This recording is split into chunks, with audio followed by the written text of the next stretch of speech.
elephant in the room.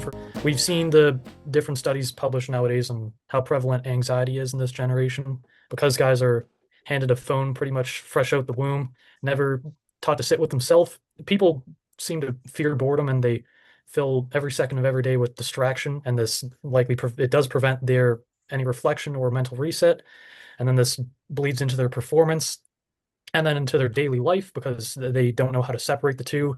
This affects their relationships, energy, and motivation. The art of the clean slate seems to be absent nowadays. No one really has that skill to have a short memory, next pitch, next day, so to speak. So, Yeah. how do you teach guys to handle a bad game and reset mentally? That's a great question. I think that the first part of that question is uh, has to kind of be answered first, though. The environment that's being created is one where the attention span is very short, and the level of, like I said, short-circuited dopamine feedback, that the way our dopamine system is actually supposed to operate is that we're supposed to get the dopamine release from the chase itself of the goal, and that's actually where the highest concentrations of dopamine are supposed to be released, through the pursuit of the goal itself, not the actual acquiring of the trophy or whatever it is, the goal itself at the end. um, that it's the quest, that if you've lost sight of that, then you really lost sight of the whole point, that it's the journey, um, that is where the beauty lies ultimately.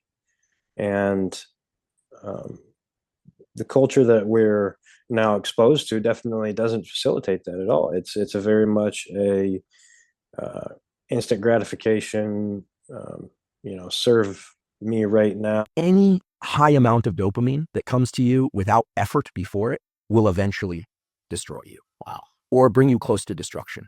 So something that just feels so good that all you had to do was open a package. All you had to do was take a pill. Or open a website. That is the slippery slope.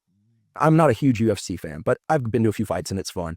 Look, someday I imagine, given my interests, maybe I'll just buy a ticket and it'd be a great thrill, right? But if I were a kid and I suddenly were just planted there every single night, guess what? You move one row back, it's going to feel like bad seating. This is why the children of very wealthy people often destroy their lives, because they haven't had to work to have all this stuff.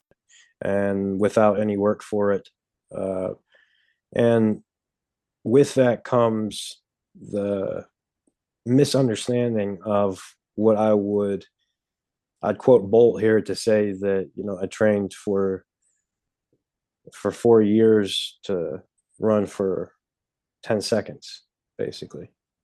Right. I mean, and really longer than that. I mean, he trained for 24 years, whatever, to run for 10 seconds, honestly. Because if you really know Bolt's story, he had scoliosis and was probably one of the least likely individuals to be the fastest man on the planet. If, you'd have asked anyone who knew anything about his childhood, and what his condition was. And yet, he is who he is today. So ultimately, that concept is lost on many people, that the absolute obsession with becoming the best at something must completely overtake you, where even caring about what's standards are being set on Instagram. I mean, and you asked a lot of questions really in that single question, because the ability to get lost in the standards that are set on Instagram. I don't know if you use the word standard, but really the culture, that there's this kind of this fake sense of, okay, I've turned my work in for today because I made my Instagram video, but really, like, what did you do? And a lot of guys out there that are teaching that should not be teaching, that have no place teaching. Like, okay, bro, so you've hit 88 miles an hour and you like to continue training and making cool videos, and that's great, and I hope that it helps somebody out there. But in all honesty, you should be spending that time learning how to throw 98, because until you do so, it's not really worth anything.